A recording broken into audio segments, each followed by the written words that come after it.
مجاہد اسقلم علی یار خان۔ اسلام اس صہیونی پروپیگنڈے کے جواب میں کوئی مؤثر قدم ضرور اٹھائے اور پاکستان بھی اس میں حصہ ضرور لے، نہایت مبارک خواہش ہے۔ امریکہ میں اگر آپ ایسی کسی تحریک کا آغاز کریں تو براہ کرم شہناز کو نہ بھولیں۔ آپ میری طرف سے اس ملی جذبے پر میرا عقیدت بھرا سلام قبول کریں۔ مس شہناز، اگر تقدیر کی خوش بختی مجھے کسی ایسے فریضے کے لیے منتخب کر لے تو میں وعدہ کرتا ہوں آپ کو اپنے ساتھ ضرور شریک کروں گا۔ شہناز نے میرے ساتھ 3 گھنٹے گزارے اور میں نے اس کی خاطر مدارات کی۔ پھر میں نے اسے باہر تک چھوڑنے آیا۔ اس نے دوسرے اتوار کو سان فرانسسکو کے ہاورڈ برج کے ریسٹورنٹ میں ملاقات کا وعدہ کیا اور پھر رخصت ہو گئی۔ شہناز سے ملاقات کر کے ذہن کو بڑی فرحت کا احساس ہو رہا تھا۔ رات کو 9 بجے کے قریب ہربنس واپس آ گیا۔ وہ خوش تھا۔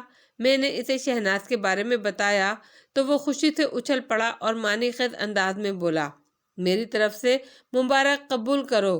ویسے بھائی جی، امریکہ میں رہ کر تم اتنی ٹھنڈی زندگی کیوں گزار رہے ہو؟ مورا کے بارے میں کیا خیال ہے؟ مورا تو اب قیامت تک ہمارے قریب نہیں آئے گی۔ مسلمانوں کے علاوہ اب سکھوں کے خلاف بھی ان کے دل میں نفرت پیدا ہو گئی ہوگی۔ لعنت بھیجو مورا پر۔ ویسے شہناز کے بارے میں بھی اپنے خیالات کی تصحیح کر لوں، وہ میرے لیے قابل احترام ہے اور بس۔ دیکھو بھائی جی، یہ نہیں مانوں گا، تمہیں ان مولوی صاحب کا لطیفہ یاد نہیں ہے جن کے گھر میں مرغی گھس آئی تھی؟ پڑوسی کی ان کی بیگم نے مرغی پکا لی، لیکن مولوی صاحب نے حرام قرار دیا اور بوٹیاں کھانے سے انکار کر دیا۔ لیکن جب بیگم سالن نکالنے بیٹھی تو ان کے منہ میں پانی بھر آیا اور بولے، جو خود آ رہی ہے اسے آنے دو۔ تو بھائی جی، وہ خود سے آئی ہے تو آنے دو، ہربنس نے کہا اور مجھے ہنسی آ گئی۔ نہیں ہربنس، اس کے بارے میں بھول کر بھی ایسی بات مت سوچنا۔ آئندہ اتوار کو وہ مجھے ایک ریسٹورنٹ میں ملے گی، تم چاہو تو اس سے ملاقات کر سکتے ہو۔ اس کے بعد تم خود اس کے بارے میں فیصلہ کر لینا۔ کس وقت ہوگی ملاقات؟ دن کو 11 بجے۔ میں ضرور ملوں گا۔ فلورین آئندہ اتوار کو شام 5 بجے ملے گی۔ دن میں وہ مصروف ہے، اس لیے ملاقات نہیں ہوگی۔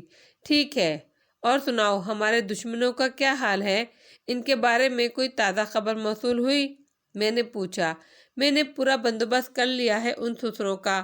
سردار سکھونت سنگھ اس ہاسٹل میں رہتا ہے جہاں مائیکل اور جوبن رہتے ہیں۔ میں نے اس سے کہہ دیا ہے کہ ان دونوں پر نگاہ رکھے۔ سکھونت خود بھی ان سے خار کھاتا ہے۔ جوبن سے اس کا ایک بار جھگڑا بھی ہو چکا ہے۔ میرے کہنے سے تیار ہو گیا۔ ویسے یہ جوبن سسرا بڑا ہی کمینہ ہے، ساری دنیا کے یہودیوں کی فطرت کا صحیح نمائندہ۔ تو تم نے ان کے پیچھے جاسوس لگا دیے ہیں۔ چلو اچھا کیا۔ ویسے یوں لگتا ہے جیسے معاملہ ٹھنڈا پڑ گیا ہے۔ اب تو اخبارات بھی اس بارے میں کچھ نہیں لکھتے۔ مجھے تم سے اتفاق نہیں ہے بھائی جی۔ یہودی قوم اتنی کینہ پرور ہے کہ کوئی دوسری قوم نہیں ہوگی۔ تم نے ان کے سینے پر مونگ ڈلی ہے، ان کے دماغوں میں کھچڑی پک رہی ہوگی۔ پکتی ہے تو پکنے دو، مجھے پرواہ نہیں، میں نے بے پرواہی سے کہا۔ ہربنس خاموش ہو گیا۔ بہرحال دوسرے ہفتے میں نے ہربنس کو شہناز سے ملوایا۔ ہربنس بھی اس کی معصومیت سے بہت متاثر ہوا۔ اس کے بعد شہناز سے ملاقاتیں ہوتی رہیں اور اس طرح کئی ہفتے گزر گئے۔ میری کیفیت میں اعتدال آتا جا رہا تھا اور اب میں اپنے کاموں میں مصروف ہو گیا تھا۔ میں ایک بار شہناز کے ہاسٹل بھی گیا جہاں اس نے میری ملاقات کئی عربی لڑکیوں سے کروائی۔ شہناز کے لیے دل میں بڑی اپنائیت پیدا ہو گئی تھی، لیکن میں اس اپنائیت کو کسی سستی قسم کی محبت سے تشبیہ نہیں دے سکتا تھا۔ اس کے بارے میں میرے دل میں پرخلوص جذبے پنہاں تھے، لیکن میرے یہی جذبے معصوم شہناز کو لے ڈوبے اور میرے دل پر ایک نہ مٹنے والا زخم پڑ گیا۔ ہر کلے کی ایک کوہر آلود رات تھی۔ میں اور ہربنس دیر تک گفتگو کرتے رہے۔ ہربنس فلورین کے گن گا رہا تھا جو اس پر بہت زیادہ مہربان ہو گئی تھی۔ ہم دیر تک باتیں کرتے رہے، ہنستے رہے، پھر میں سونے کے لیے لیٹ گیا۔ اور ہربنس اپنے پتا جی کو خط لکھنے بیٹھ گیا۔ اس نے ٹیبل لیمپ روشن کر لیا تھا۔ میں ابھی ٹھیک سے سویا نہیں تھا کہ دفتر بیل کی بجی اور میں چونک پڑا، کیونکہ بے وقوف آ گیا۔ کون بے وقوف آ گیا اس وقت؟ ہربنس نے کاہلی سے کہا، بدن پر گاؤن ڈال کر اٹھ کھڑا ہوا۔ اس نے تیز روشنی جلائی اور دروازے کی طرف بڑھ گیا۔ اس نے دروازہ کھولا اور پھر اس کی آواز ابھری، سکھوند خیر ہے؟ آؤ آؤ اندر آ جاؤ۔ اور سکھوند اندر آ گیا۔ خیر نہیں ہے خالصے، کوئی بڑی گڑبڑ ہے۔ اس مسلمان لڑکی شہناز کو جانتے ہو جو اکثر علی یار سے ملتی رہتی ہے؟ ہاں، کیوں؟ اسے کیا ہوا؟ بہومن نے اسے ہاسٹل سے اغوا کر لیا ہے۔ میں نے اپنی آنکھوں سے دیکھا ہے۔ وہ اسے گولڈ برج لے گئے ہیں۔ وہ کتا مائیکل بھی ساتھ تھا۔ کئی دن سے جوبن اور مائیکل کے پاس کچھ لوگ آ رہے تھے۔ راتوں کو دیر تک وہ لوگ خسر پسر کرتے رہتے تھے۔ میرے کانوں میں ان کے صرف چند الفاظ پڑے ہیں، کوئی سازش، کوئی ایسی سازش جو امریکہ میں پاکستانی مسلمانوں کے خلاف ہو۔ پاکستانی مسلمانوں سے دشمنی کی بنیاد علی ہے، صرف علی۔ میں ان الفاظ کو سن کر اچھل پڑا تھا۔ میں نے سکھوند کی بات بغور سنی۔ اگر میرے خلاف کوئی حرکت ہوئی ہوتی تو مجھے پرواہ نہیں تھی، لیکن ان کمبختوں نے شہناز کا انتخاب کیا تھا، صرف میری وجہ سے۔ دوسرے لمحے میں نے دوڑ کر الماری کھولی، ان میں سے کپڑے کھینچے اور پھر انہیں الٹا سیدھا پہن لیا۔ ہربنس، گاڑی کی چابی دو۔ دونوں چونک کر مجھے دیکھنے لگے۔ پھر ہربنس نے جھپٹ کر الماری سے لباس نکالا اور اسے پہن لیا۔ گاڑی نکالنے کی ضرورت نہیں ہے، باہر میری گاڑی موجود ہے، آؤ، سکھوند نے کہا۔ میری بات مانو ہربنس، تم لوگ اس وقت میرے ساتھ مت جاؤ۔ میں نہیں جانتا مجھے کیا کرنا پڑے۔ میں نہیں چاہتا میری وجہ سے تم لوگوں کا مستقبل خطرے میں پڑے۔ مجھے اپنی گاڑی کی چابی دے دو۔ نہیں مانوں گا بھائی جی، تم غلطی پر ہو، ہمارا ساتھ چلنا ضروری ہے۔ اگر کوئی اونچ نیچ ہو گئی تو وہ لوگ ہماری موجودگی کی وجہ سے اسے کسی سازش کا رنگ نہیں دے سکیں گے۔ صرف تم ہوگے تو بات پاکستان کے ایک طالب علم کی رہ جائے گی، جبکہ دوسری شکل میں یہ ایک عام بات ہوگی، یعنی یونیورسٹی سے ایک لڑکی کا اغوا ہوا تو ہم جو کچھ دیکھ رہے ہیں انسانی ہمدردی کے تحت۔ چلو اب اس چکر میں دیر مت کرو، آؤ، ہربنس سکھ نے کہا، اور ہم تینوں باہر نکل آئے۔ میرے دل و دماغ میں آندھیاں چل رہی تھیں۔ اگر میری وجہ سے شہناز کو کچھ ہو گیا تو میں اس تا زندگی خود کو معاف نہیں کر سکوں گا، اور نہ ان لوگوں کو جو اس کے ذمہ دار ہوں گے۔ اس کے ساتھ ہی میرے ذہن میں ہربنس کی عظمت کا خیال بھی تھا۔ یہ سکھ نوجوان میری نگاہوں میں بہت بڑی حیثیت اختیار کر گیا تھا۔ سکھوند سکھ برق رفتاری سے کار چلا رہا تھا۔ راستے میں اس نے بتایا، میں ہر وقت ان لوگوں کی طرف سے مشکوک رہتا ہوں۔ جب سے تم نے کہا ہے، پچھلے 3-4 دنوں سے میں ان کی طاق میں تھا، کیونکہ میں نے ان کے درمیان کچھ خاص گہما گہمی دیکھی تھی۔ ایک آدھ بار میں ان کی باتیں بھی سننے میں کامیاب ہو گیا تھا۔ اس وقت میری آنکھ کھل گئی جب میں نے باہر قدموں کی آوازیں سنی۔ تو میں نے دیکھا، دروازے میں سے جھانکا تو مجھے جوبن اور مائیکل نظر آئے، اور جو 2 اجنبی لوگوں کے ساتھ جا رہے تھے۔ میں نے واپس آ کر اپنے کپڑے بدلے اور برق رفتاری سے باہر نکل آیا۔ نیلے رنگ کی پونٹی کے پیچھے میں نے اپنی گاڑی لگائی اور اس کے ساتھ ساتھ میڈیسن ہاسٹل پہنچ گیا۔ وہ لوگ اندر داخل ہو گئے، پھر وہ ایک بے ہوش لڑکی کو اٹھا لائے۔ روشنی میں نے اس کی شکل دیکھ لی تھی۔ میں دعوے سے کہتا ہوں یہ وہی لڑکی تھی جو علی کے ساتھ کئی بار نظر آئی ہے۔ پونٹی میں بے ہوش لڑکی کو لٹانے کی وجہ سے جگہ نہیں رہی تھی، اس لیے اس میں سے 2 آدمی نیچے اتر گئے۔ اندر بیٹھے لوگوں نے ان سے کہا وہ گولڈن برج پہنچے، اور پھر پونٹی آگے بڑھ گئی۔ میں سیدھا یہاں چلا آیا۔ میرے ہونٹ بھیچے ہوئے تھے۔ کار برق رفتاری سے سفر کرتی گولڈن برج پر پہنچ گئی۔ نہ جانے اس علاقے کا نام گولڈن برج کیوں رکھا گیا تھا۔ ایک خوبصورت بازار تھا جس کی دکانوں میں بڑے بڑے خوبصورت شوکیس رکھے ہوئے تھے۔ ان میں روشنیاں جگمگا رہی تھیں، لیکن دکانیں بند ہو چکی تھیں۔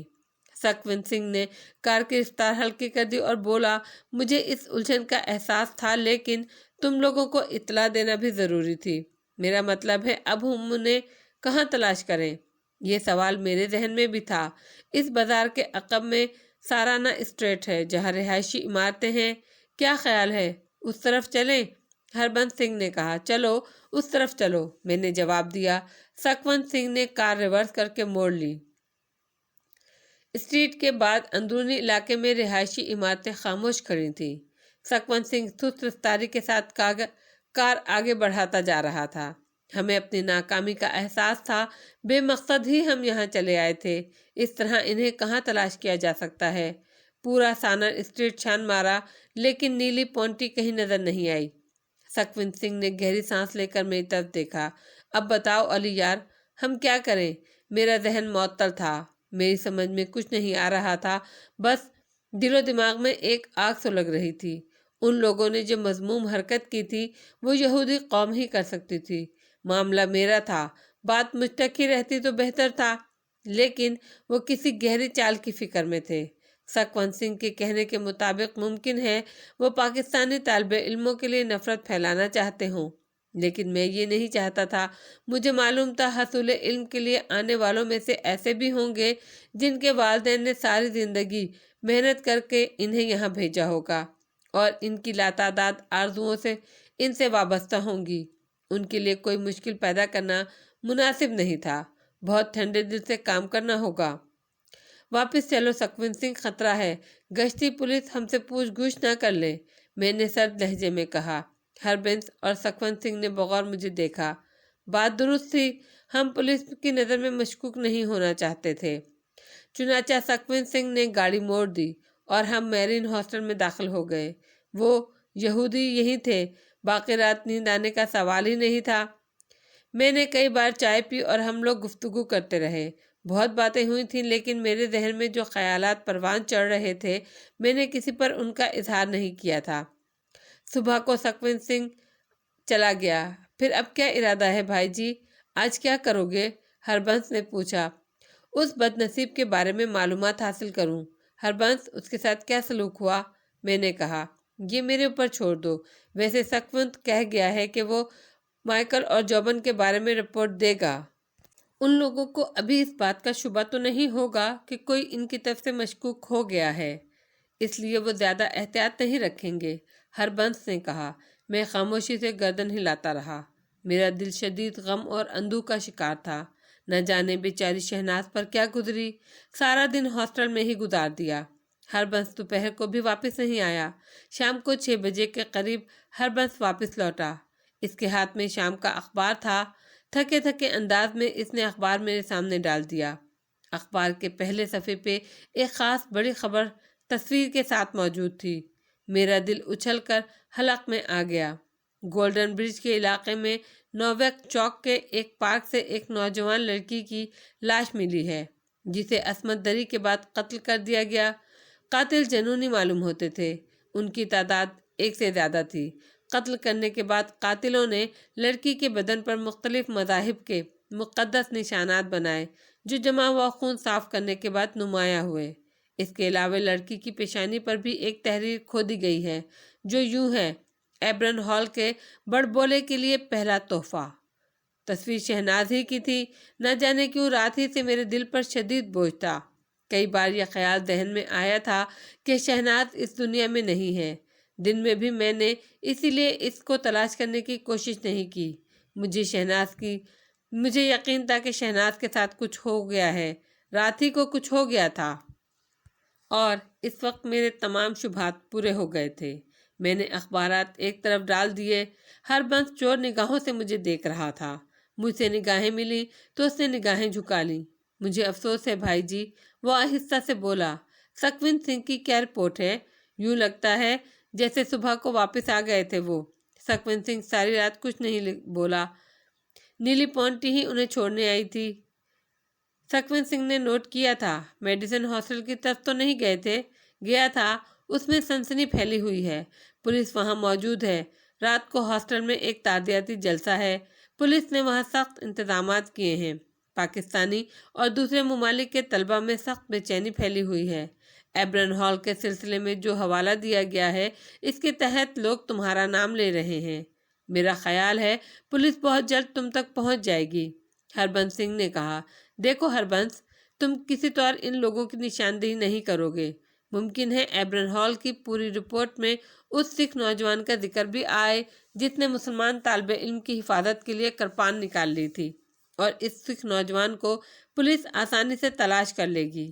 چنانچہ اگر پولیس تمہارا بیان لے تو تم مائیکل اور جوبن کا حوالہ نہیں دو گے۔ سکھونت سنگھ کو بھی یہی ہدایت کر دینا کہ وہ کسی سے ان دونوں کا تذکرہ نہ کرے۔ اس سے کہنا یہ علی پر احسان ہوگا۔ لیکن کیوں بھائی جی؟ وہ یہودی صحیح، لیکن پولیس پاکستانی طلبہ کے قاتلوں کو تلاش کر کے ضرور سزا دے گی۔ ہربنس نے کہا، ہم امریکی قانون پر بھروسہ نہیں کر سکتے ہربنس۔ ممکن ہے قانون ان کے لیے کوئی لچک نکال لے، لیکن شہناز کے قاتلوں کو سزا ضرور ملے گی۔ اگر شہناز کے قاتل کسی طور بچ گئے تو میں خود کو شہناز کے قتل کے الزام میں پھانسی کی سزا دے لوں گا ہربنس، کیونکہ وہ میری وجہ سے قتل ہوئی ہے اور اس کے قاتلوں نے کھلے انداز میں مجھے چیلنج کیا ہے۔ میں نے ایسے لہجے میں کہا کہ ہربنس خوفزدہ نظروں سے مجھے دیکھنے لگا۔ اس نے میرے لہجے سے میرے عزم کا پتہ لگا لیا تھا۔ چند ساتھ خاموش رہنے کے بعد اس نے کہا، ٹھیک ہے بھائی جی، بے فکر رہو، میری زبان بند رہے گی، لیکن تم ان لوگوں کو پولیس سے کیوں بچا رہے ہو؟ میں انہیں خود سزا دوں گا ہربنس۔ اگر پولیس نے انہیں گرفتار کر لیا تو میرے ہاتھ سے نکل جائیں گے وہ، اور میں انہیں کھونا نہیں چاہتا۔ لیکن اس طرح تو خود تمہارا مستقبل تاریک ہو جائے گا بھائی جی، ہربنس نے پریشان لہجے میں کہا۔ نہیں ہربنس، میں نے ہر پہلو پر غور کر لیا ہے۔ اس طرح میرا مستقبل تابناک ہو جائے گا۔ مستقبل صرف ایک ایسی زندگی کا نام نہیں ہے جس میں آسائشیں ہوں، سکون ہو۔ مستقبل تو انسان کے لیے ذہنی سکون کا نام ہے۔ میں زندہ رہوں گا ہربنس، اور مجھے یقین ہے میرا مستقبل روشن ہوگا۔ میرے ذہن میں ایک اور بات آئی ہے بھائی جی، ان سسروں نے باقاعدہ سازش کو ذہن میں رکھا ہے۔ کیا یہ سازش پاکستان کے ان تمام طلبہ کے خلاف نہیں ہے جو امریکہ میں زیر تعلیم ہیں؟ میں پھر اس قوم کی کینہ پروری کا ذکر کروں گا۔ امریکی حکومت یہودیوں کے زیر اثر ضرور ہے، لیکن بہرحال اس کا اپنا ایک قانون، ایک اتھارٹی ہے۔ یہودی پاکستانی طالب علموں کو کسی طور پر امریکہ میں تعلیم حاصل کرنے سے نہیں روک سکتے، لیکن کوئی باقاعدہ سازش کر کے ان کے لیے مشکلات ضرور پیدا کر سکتے ہیں، اور ایبرن ہال میں تقریر کا بدلہ وہ سارے پاکستانی طالب علموں سے لینے کی کوشش کریں گے جس کا ثبوت شہناز کی موت ہے۔ وہ بیچاری صرف اس لیے قتل کی گئی کہ وہ پاکستانی تھی اور کسی طرح تم سے منسلک تھی۔ ہاں، یہ امکان ہے ہربنس۔ پاکستانی نوجوان موم کے پتلے نہیں ہیں۔ مجھے ان پر اعتماد ہے کہ وہ باہر طور پر اپنا دفاع کریں گے۔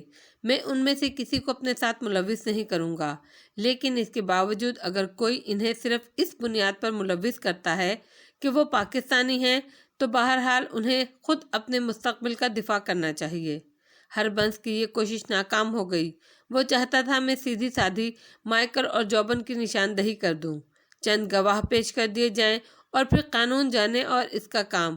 لیکن میں یہ نہیں چاہتا تھا، کیونکہ میرا یہ فیصلہ وقتی اور جذباتی نہیں تھا، بلکہ بہت سوچ سمجھ کر میں نے یہ فیصلہ کیا تھا۔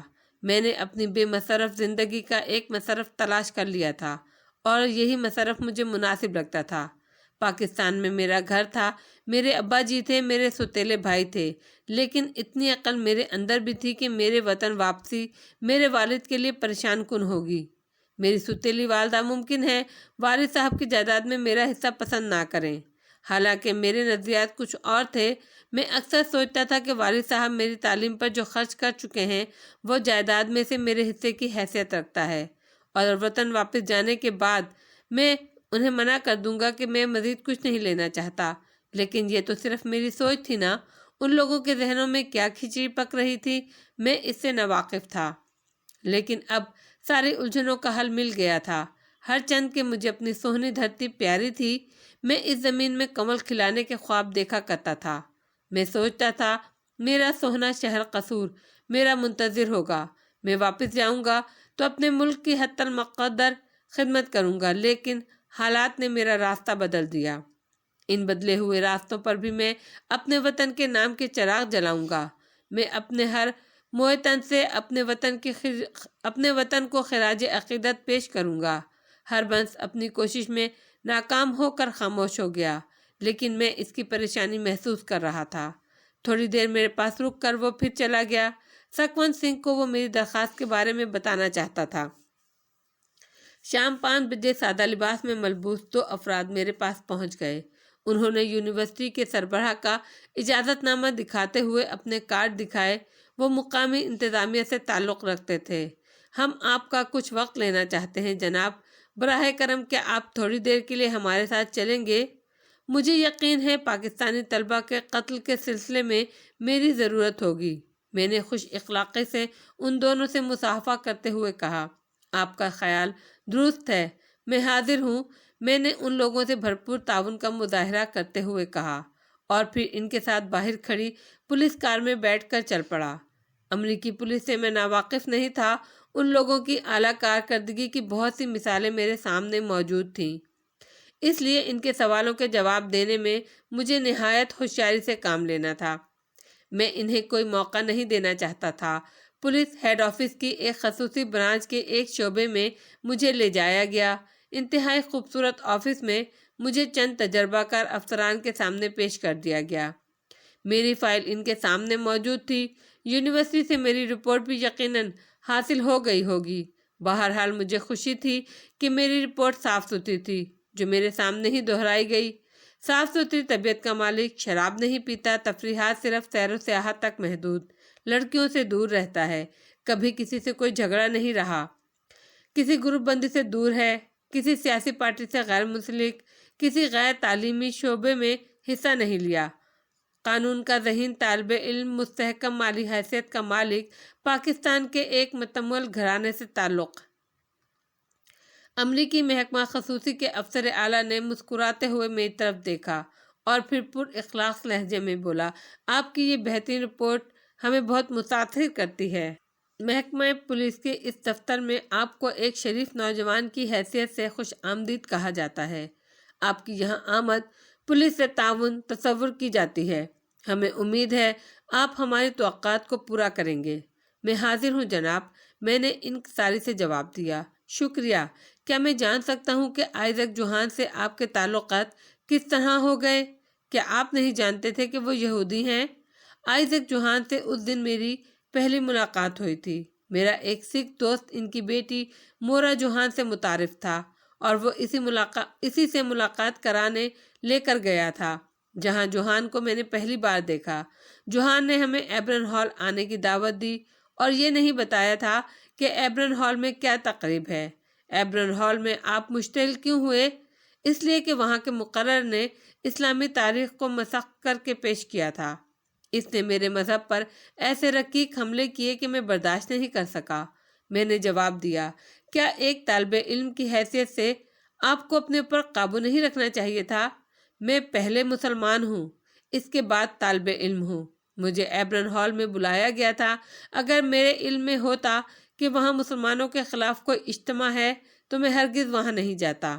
ٹھیک ہے، اس واقعے کے بعد کسی یہودی نوجوان سے آپ کی کوئی تلخ کلامی ہوئی یا کسی نے آپ سے دشمنی کا اظہار کیا؟ نہیں، ایسی تو کوئی بات نہیں ہوئی۔ شہناز نامی لڑکی سے آپ کی شناسائی کب ہوئی؟ چند روز قبل۔ کس طرح؟ وہ خود میرے پاس آئی تھی اور مجھے یہودیوں کے درمیان اس حق کوئی کی مبارکباد پیش کی تھی۔ اس کے جواب میں آپ نے کیا کہا؟ یہی کہ میں نے اپنا فرض پورا کیا ہے۔ اس کے بعد بھی آپ لوگ ملتے رہے؟ جی ہاں، اکثر وہ میری ہم مذہب اور ہم وطن تھی تو مجھ سے متاثر تھی۔ کیا آپ دونوں ایک دوسرے کو پسند کرنے لگے تھے؟ ہاں، بس دو طالب علموں کی حیثیت سے، اس سے زیادہ ہمارے درمیان کوئی تعلق نہیں تھا۔ آپ کو یقین ہے؟ امریکی آفیسر نے مجھے غور سے دیکھا اور پھر پوچھا۔ جی۔ اس الفاظ میں شک کا اظہار تھا۔ اس مظلوم مقتولہ کی اور میری اپنی توہین ہے، یہ میں نے کسی قدر سخت لہجے میں جواب دیا، اور میرے اس لہجے سے پولیس افسر متاثر ہو گیا۔ مجھے افسوس ہے مگر یہ تمام سوالات صرف اس لیے پوچھ رہا ہوں کہ ہم شہناز کے قتل کا معمہ حل کرنا چاہتے ہیں۔ ہمارے پیش نظر یہ بات بھی ہے کہ قاتلوں نے اس قتل کو غلط رنگ دینے کے لیے تمہارا سہارا لیا ہے۔ ممکن ہے اپنا جرم چھپانے کے لیے یہ پہلو اختیار کیا ہو۔ اگر ایسا کوئی شخص تمہاری نگاہ میں ہو جو شہناز سے دلچسپی رکھتا ہو، یا شہناز نے کبھی اسے ایسے کسی شخص کا تذکرہ کیا ہو، تو تم پولیس کی مدد کرو۔ افسوس، میرے علم میں ایسی کوئی بات نہیں ہے، ورنہ میں خود بھی شہناز کے قاتلوں کو گرفتار کرانے کا خواہش مند ہوں۔ اس طرح وہ کافی گھما پھرا کر مجھ سے سوالات کرتے رہے اور آخر تنگ آ کر اجازت دے دی۔ شکریہ مسٹر علی، ہمیں یقین ہے اگر کچھ اس قتل کی تفتیش میں ہمیں آپ کی ضرورت پیش آئی تو آپ ہمارے ساتھ تعاون کریں گے، پولیس افسر نے کہا۔ میں خلوص کے ساتھ اس کے لیے تیار ہوں، میں نے جواب دیا، اور تھوڑی دیر کے بعد مجھے واپسی کی اجازت مل گئی۔ ہوٹل واپس آیا تو ہربنس وہاں موجود تھا۔ مجھے پرسکون دیکھ کر اس کے چہرے پر بھی کسی قدر سکون کے آثار پھیل گئے۔ وہ پولیس سے میری گفتگو کے بارے میں پوچھنے لگا، پھر بولا، میڈیسن ہاسٹل میں تعزیتی جلسے کے لیے تمہیں بھی بلایا گیا ہے۔ میں نے معذرت کر لی ہے، کیا تم وہاں جانا پسند کرو گے؟ نہیں، تم نے ٹھیک کیا، میں نے سرد مہری سے جواب دیا۔ میں محسوس کر رہا تھا کہ ہربنس بھی افسردہ ہے، لیکن میں نے اس سے اس موضوع پر مزید گفتگو نہیں کی۔ 3-4 دن گزر گئے۔ ابتدا میں تو ہربنس نے مجھ پر گہری نگاہ رکھی تھی، وہ میرے اقدامات کا جائزہ لینا چاہتا تھا، لیکن میں نے اس دوران خود کو ان واقعات سے قطعی لا تعلق بنا لیا، خاموشی سے اپنی تعلیمی مشغولات میں مصروف رہا، حالانکہ میرے اندر ایک طوفان برپا تھا۔ ہربنس ان دنوں مطمئن ہو گیا، میں نہایت احتیاط سے کام لے رہا تھا۔ اس وقت میں خود اپنی ذات سے محتاط تھا، میں چاہتا تھا اپنا کام انتہائی احتیاط سے کروں، اس میں ناکامی کا کوئی تصور ہی باقی نہ رہ جائے، اس کے لیے ہر قدم پھونک پھونک کر رکھتا تھا۔ میرے ذہن میں ایک منصوبہ پرورش پا رہا تھا، امریکی پولیس سے بھی محتاط رہنا ضروری تھا، ممکن ہے اس طرف سے بھی کچھ رکاوٹیں ہوں، میں ان سب کو دھوکہ دینا چاہتا تھا، یہ کام نہایت ذہانت سے کر سکتا تھا۔ اس سلسلے میں پہلی کارروائی کے طور پہ میں نے اپنی فطرت کے خلاف ایک نمایاں تبدیلی کا آغاز کیا۔ تفریحات میں میں عموماً تنہا ہی جایا کرتا تھا۔ اس صبح بھی میں ہاسٹل سے باہر نکلا اور ہربنس فلورین کے پاس جا چکا تھا، اس لیے میرے پاس کوئی سواری نہیں تھی۔ میں پیدل ہی چل پڑا، خیال تھا کہ آگے جا کر کوئی ٹیکسی لے لوں گا۔ ابھی زیادہ دور نہیں گیا تھا کہ عقب سے ہارن کی آواز سنائی دی اور ایک کار میرے نزدیک آ کر رکی۔ کار کی کھڑکی سے ایک گردن باہر نکلی، سیاہ چشمہ ٹکائے ہوئے ایک لڑکی جس کے سنہرے بال لہرا رہے تھے۔ یقیناً پل کے اس پار جا رہے ہو؟ اس نے امریکی لہجے میں پوچھا۔ ہاں، ارادہ تو یہی ہے۔ تو آؤ، میرا رخ بھی اسی طرف ہے، کیوں نہ ہم تھوڑی دیر کے لیے ساتھی بن جائیں؟ اس نے ببل چباتے ہوئے کہا۔ میں نے شکریہ کے ساتھ اس کی دعوت قبول کر لی اور گھوم کر اس کے برابر جا بیٹھا۔ لڑکی نے ایک زوردار جھٹکے سے کار آگے بڑھا دی۔ میرا نام موریا ہے، تمہارا کیا نام ہے؟ علی، میں نے جواب دیا۔ مسلم؟ ہاں، میں نے اسی کے انداز میں کہا۔ میں کیلیفورنیا میں رہتی ہوں، 3 سال ہو گئے ہیں۔ اچھا یہ بتاؤ، کہاں جانے کا ارادہ ہے؟ جہاں تم پسند کرو، میں تو بے مقصد ہی نکل آیا تھا، میں نے بے پرواہی سے کہا۔ اگر تم لمبی ڈرائیونگ سے بور نہ ہوتے ہو تو ساؤتھ نالی چلیں، آج اتوار ہے، وہاں شاہ سواری کے کھیل ہو رہے ہوں گے۔ مجھے نالی ساس کے وحشی گھوڑے بہت پسند ہیں۔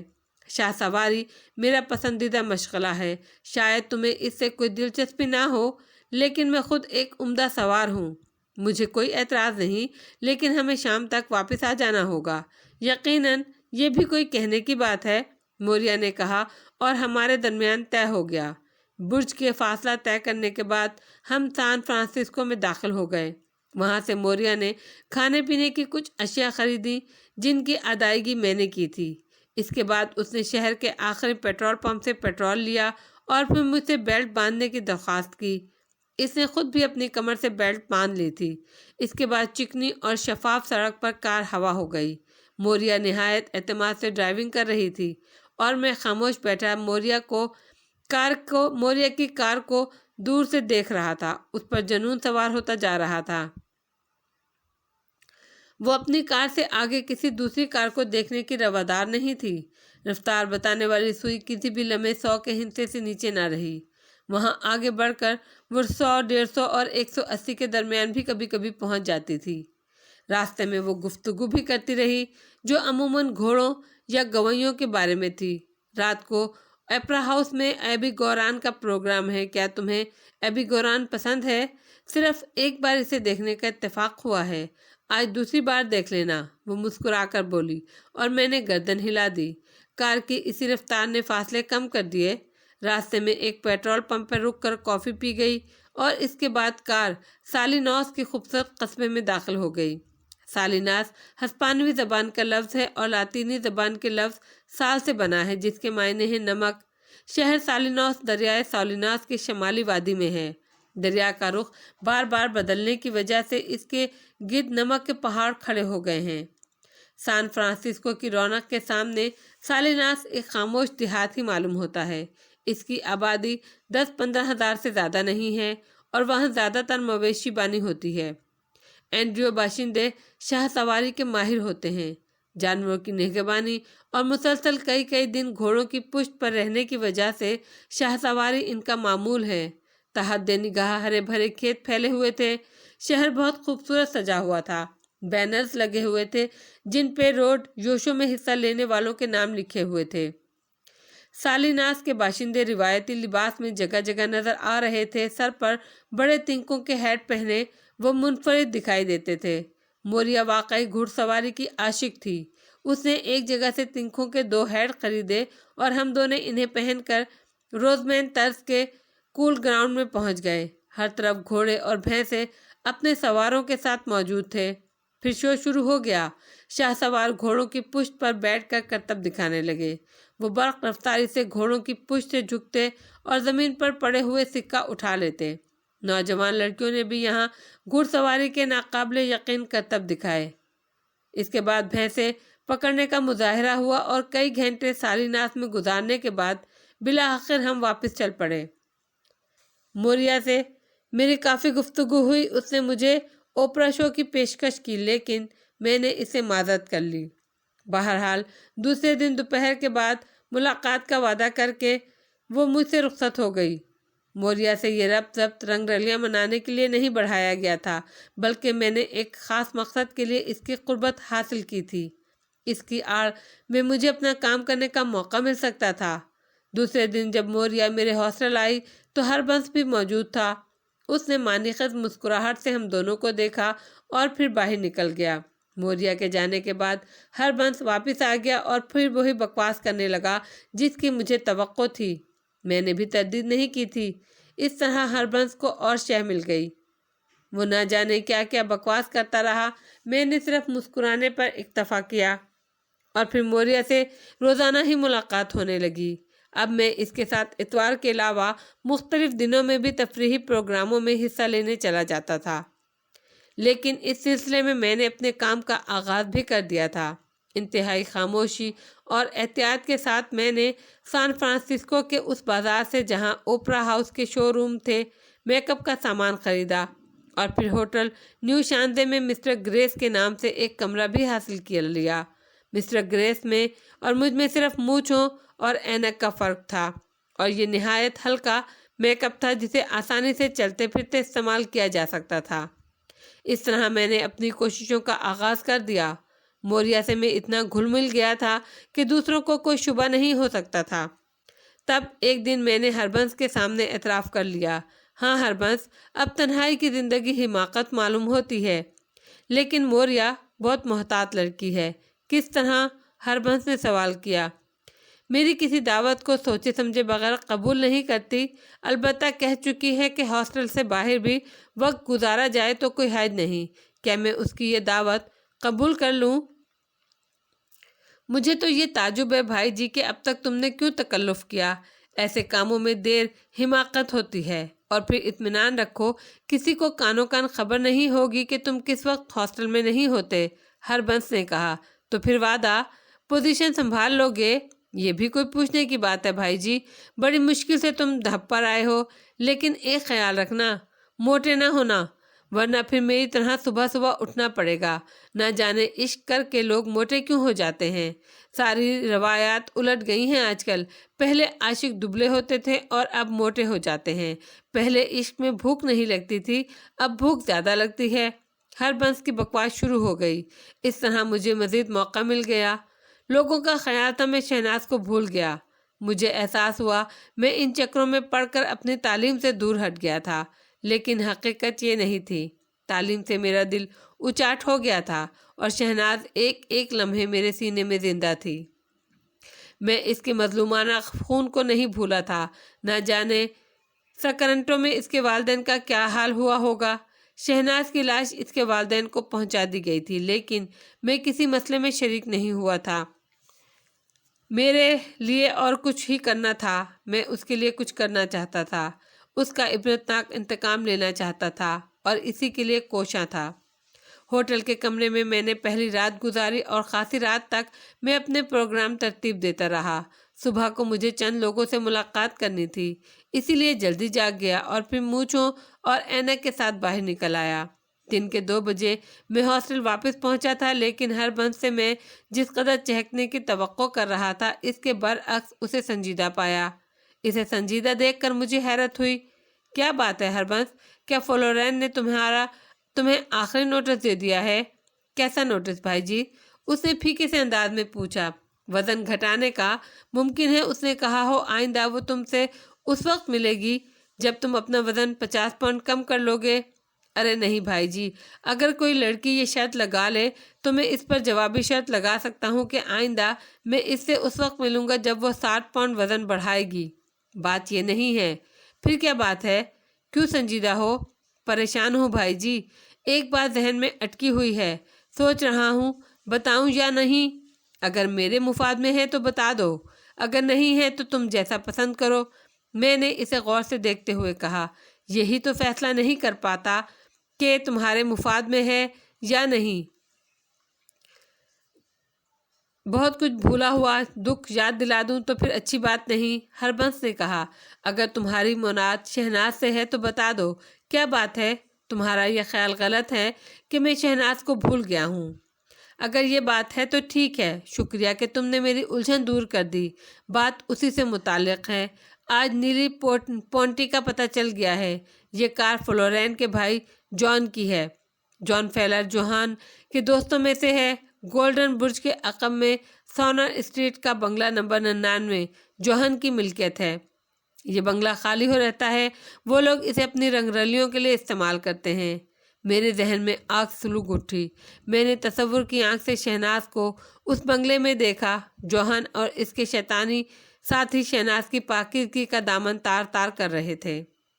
ہربنس نے بغور میرا چہرہ دیکھا اور بوکھلائے ہوئے انداز میں بولا۔ ایک قدم پیچھے ہٹ گیا۔ اس کے حلق سے سہمی ہوئی آواز نکلی، بھائی جی۔ اوہ، میں چونک پڑا۔ کیا سوچنے لگے؟ یہ بات تمہیں کس طرح معلوم ہوئی ہربنس؟ فلورین آج اس کار میں آئی تھی۔ اس کی اپنی کار گیراج میں ہے، اسی لیے اس نے جان سے یہ کار مانگ لی تھی۔ اس کے بعد میں نے اس سے یہ ساری معلومات حاصل کر لی۔ ٹھیک ہے ہربنس، تمہیں یہ بات مجھے ضرور بتانی چاہیے تھی۔ اگر تم اسے چھپا لیتے تو اچھا نہیں ہوتا۔ فلورین کے بھائی کے ساتھ اس کا اور کون دوست رہتا ہے؟ اس کے مخصوص دوست کا نام بیکر ہے۔ یہ بیکر بھی یہودی ہے۔ گویا اس رات 4 افراد کا تصور کیا جا سکتا ہے۔ ممکن ہے وہ 4 ہی ہوں۔ چھوڑو، جانے دو۔ تم نے فلورین سے کوئی تذکرہ تو نہیں کیا؟ نہیں، یہ اس سے تذکرہ کرنے کی بات نہیں تھی۔ ویسے میں ایک بات ضرور پوچھوں گا بھائی جی، ان لوگوں کے خلاف تم کچھ کرنے کا ارادہ رکھتے ہو؟ ہاں ہربنس، تو اتنا اچھا دوست ہے کہ میرا ضمیر تجھ سے جھوٹ بولنے پر ملامت کرتا ہے۔ میں کوشش کے باوجود تجھ سے جھوٹ نہیں بول پاتا۔ ہربنس، میں یہ نہیں چاہتا کہ تو بعد میں یہ بات سوچے کہ تیرے مسلمان دوست نے تجھے قابل اعتماد نہیں سمجھا۔ تیرے کتنے بھائی ہیں ہربنس؟ ہم 2 بھائی ہیں۔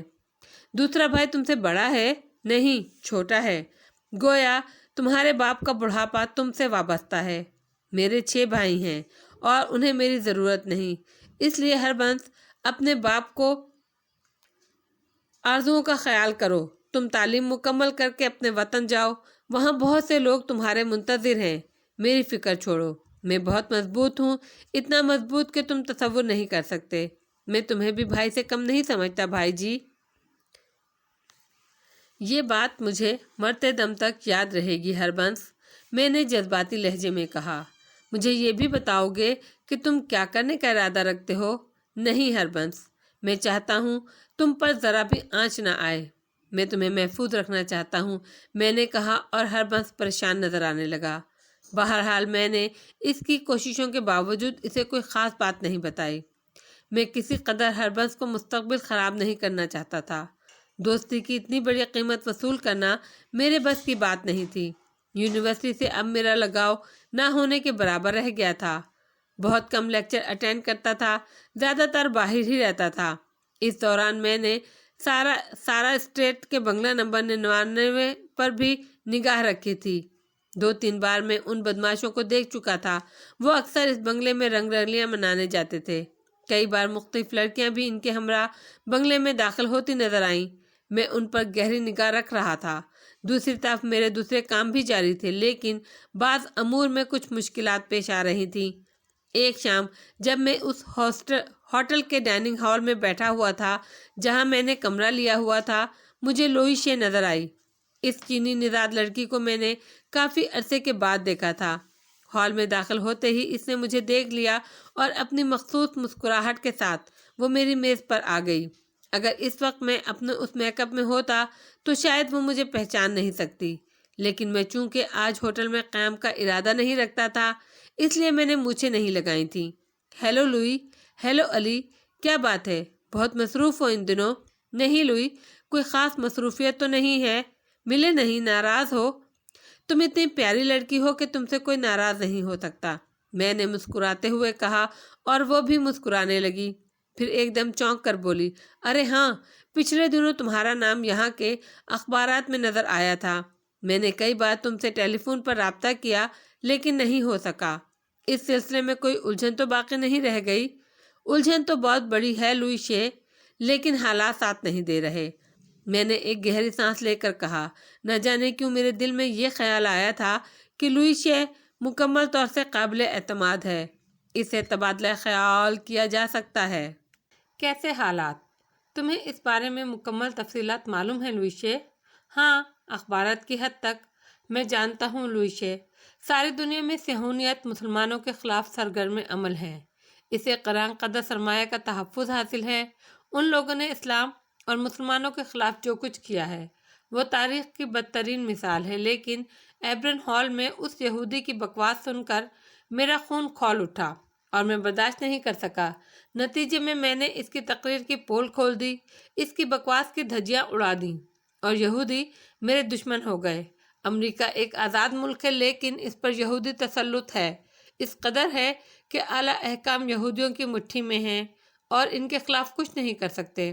اگر کمینہ صرف یہودی نوجوان مجھ سے اس کا انتقام لے لیتے تو تردد کی بات نہیں تھی، لیکن انہوں نے ایک معصوم پاکستانی لڑکی کو اپنی بہیمیت کا نشانہ بنا کر قتل کر دیا۔ یہ چیلنج انہوں نے صرف مجھے نہیں، سارے مسلمانوں کو دیا ہے۔ انہوں نے ایک مسلمانی کی حمیت کو للکارا ہے۔ میں اس للکار کا جواب دینا چاہتا ہوں لوئی شے، اور اس کے لیے گراؤنڈ تیار کر رہا ہوں۔ در حقیقت یہ ایک مکار قوم، قابل نفرت قوم ہے۔ میں بھی ان لوگوں سے بے پناہ نفرت کرتی ہوں، میرا پورا گھرانہ، اور یقین کرو بلکہ تحقیق کرو، چائنا ٹاؤن کے لاتعداد باشندے ان سے بے پناہ نفرت کرتے ہیں۔ سنو علی، اگر تم پسند کرو تو اس سلسلے میں میرے والد سے مل سکتے ہو۔ ہم لوگ چونکہ طویل عرصے سے یہاں رہ رہے ہیں، اس لیے میرے والد کے کافی تعلقات ہیں۔ اس کے علاوہ چینی نوجوانوں میں کچھ ایسے لوگ بھی ہیں جو کالے دھندے سے واقف ہیں۔ میرے والد تمہاری بھرپور مدد کر سکتے ہیں۔ کیا یہ ممکن ہے لوئی شے؟ میں نے پرخیال انداز میں کہا۔ واقعی مجھے کچھ مددگاروں کی ضرورت محسوس ہو رہی تھی، لیکن اس سلسلے میں ہربس وغیرہ کو میں استعمال نہیں کر سکتا تھا، کیونکہ وہ بیچارہ خود بھی طالب علم تھا۔ میں کسی قیمت پر یہ نہیں چاہتا تھا کہ میری وجہ سے ان کا مستقبل تاریک ہو، لیکن اگر کچھ ایسے لوگ میرے ساتھ شریک کار ہو جائیں جو سان فرانسسکو میں خود بھی ایک مضبوط حیثیت رکھتے ہوں تو یہ میرے مشن کے لیے بہت اچھا ہوگا۔ کیوں ممکن نہیں ہے؟ اور پھر تمہیں علم ہے علی کہ چینی ہمیشہ پاکستانیوں کے مخلص دوست ثابت ہوئے ہیں۔ میں تو کہتی ہوں تم آج ہی میرے والد سے بات کر لو۔ یوں کرتے ہیں لوئی شے کہ کل دن میں کوئی وقت رکھ لیں، تم اس دوران اپنے والد سے گفتگو بھی کر لو۔ جیسا تم پسند کرو، لوئی شے نے جواب دیا۔ پھر ہم خاصی رات گئے تک ساتھ رہے۔ دوسرے دن لوئی شے نے ہاکمز میں ملنے کا وعدہ کیا اور چلی گئی۔ میں بھی ہاسٹل واپس چل پڑا۔ لاہور کا ایک سیدھا سادھا نوجوان جس کے خمار میں انسانی محبت شامل تھی، جرائم کی دنیا میں اجنبی تھا، یہودیوں کے گڑھ میں بیٹھ کر ان کے خلاف کوئی مجرمانہ کارروائی کرنا آسان کام نہیں تھا۔ عقل نے سنبھال لیا تھا اور ورنہ کوئی فوری جذباتی کارروائی بے اثر ثابت ہوتی، کیونکہ ان ساری چیزوں سے واقفیت نہیں تھی۔ اسی لیے سوچ سمجھ کر اور آہستگی سے کام کر رہا تھا۔ جوہن اور مائیکل نے کامیابی سے چیلنج کیا تھا، اس کے جواب میں کوئی ناکام کوشش جگ ہسائی کے علاوہ اور کچھ نہیں دے سکتی تھی، اور میں یہ سبکی نہیں چاہتا تھا۔ لوئی شی حسب وعدہ ہاکپنس کے نزدیک مل گئی۔ وہ اپنی چھوٹی سی کار میں آئی تھی۔ مجھے دیکھتے ہی اس نے دروازہ کھول دیا اور میرے کار میں بیٹھتے ہی کار آگے بڑھا دی۔ راستے میں اس نے بتایا اس نے اپنے والد سے بات کی تھی اور وہ خلوص دل سے پاکستانی نوجوانوں کی مدد پر آمادہ ہیں۔ نہ صرف میرے والد بلکہ میرے دونوں بھائیوں نے بھی اس سلسلے میں دلچسپی ظاہر کی ہے۔ وہ تمہاری ہر طرح کی مدد کرنے کے خواہش مند ہیں۔ میں ان کا شکر گزار ہوں لوئی شی، میں نے آہستہ سے کہا۔ چائنا ٹاؤن بازار سے شروع ہو کر لالٹین کوارٹر تک چلا جاتا تھا۔ ایک خوبصورت پگوڈا طرز کی عمارت میں چائنا ٹاؤن کا ایکسچینج ہے۔ نہایت خوبصورت علاقہ ہے۔ یقین نہیں آتا کہ یہ جگہ امریکہ میں ہے۔ تعدے نگاہ چینیوں کی دکانیں پھیلی ہوئی ہیں، جن پر بورڈ بھی چینی زبان میں لکھے ہوئے ہیں۔ دکانوں کی سجاوٹ بھی اسی اسٹائل میں ہے۔ چینی ریسٹورنٹ قابل دید ہیں۔ بعض جگہوں پر کپڑوں کے بورڈ لٹکے ہوئے ہیں جن پر پرندوں اور اژدہوں کی شکلیں بنی ہوئی ہیں۔ ایک خوبصورت دکان کے سامنے لوئی شی نے اپنی کار روک دی۔ یہ جگہ میرے لیے اجنبی نہیں تھی۔ اس سے قبل بھی 2-3 بار لوئی شی کے ساتھ میں یہاں آ چکا تھا۔ دکان کے عقب میں لوئی شی کی رہائش گاہ تھی۔ دکان میں لوئی شی کی ماں نے میرا استقبال کیا اور پھر اندر سے مسٹر کائی شین بھی نکل آئے۔ انہوں نے اپنے نرم ہاتھ اور نرم مسکراہٹ کے ساتھ مجھ سے مصافحہ کیا۔ بڑی محبت کے ساتھ ہمراہ لیے اندر داخل ہو گئے۔ ان کے دونوں بیٹے ہوشنگ اور ہینگ شن بھی اندر موجود تھے۔ دونوں پستہ قامت اور کسرتی بدن والے نوجوان تھے۔ سب نے بڑے خلوص سے میرا استقبال کیا۔ ابتدائی خاطر مدارات کے بعد لوئی شی میرے اور مسٹر کائی شن کے درمیان ترجمان بن گئی۔ مسٹر کائی شن نے یہودیوں سے نفرت کا اظہار کرتے ہوئے کہا کہ انہیں اخبارات کے ذریعے اور لوئی شی کی زبانی حالات کا علم ہو چکا ہے۔ وہ میری ہر ممکن مدد کرنے کے لیے تیار ہے۔ سر، میں نے کہا، اپنے وطن سے تعلیم کی غرض سے میں امریکہ آیا تھا، لیکن تقدیر مجھ سے کچھ اور ہی چاہتی ہے۔ میں یہاں تنہا ہوں اور یہودیوں کی پوری قوت موجود ہے، لیکن میرا آخری فیصلہ ہے کہ میں ان نوجوانوں کو زندہ نہیں چھوڑوں گا جنہوں نے شہناز کو قتل کیا ہے۔ مجھے ایک مسلمان کی حیثیت سے چیلنج کیا ہے۔ میں نے کہا، لیکن تمہاری تعلیم کا کیا ہوگا؟ مسٹر کائی شن نے پوچھا۔ میرا راستہ بدل چکا ہے۔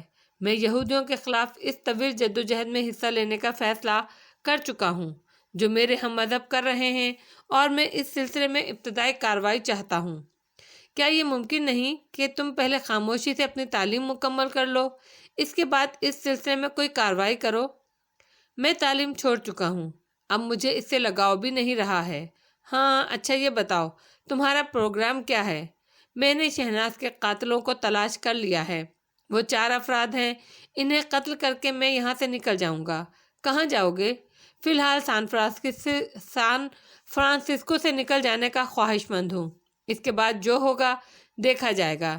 میرے سامنے اس کے بعد کوئی خاص راستہ نہیں ہے، اور آئندہ اقدامات کا فیصلہ میں حالات کے مطابق کروں گا۔ وہ لوگ کہاں مقیم ہیں؟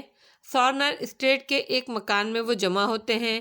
میں صرف یہ چاہتا ہوں کہ سان فرانسسکو سے میرے نکلنے کے انتظامات ہو جائیں۔ مسٹر کائی شن اپنے دونوں بیٹوں سے چینی زبان میں کچھ کہنے لگے۔ گفتگو خاصی طویل تھی۔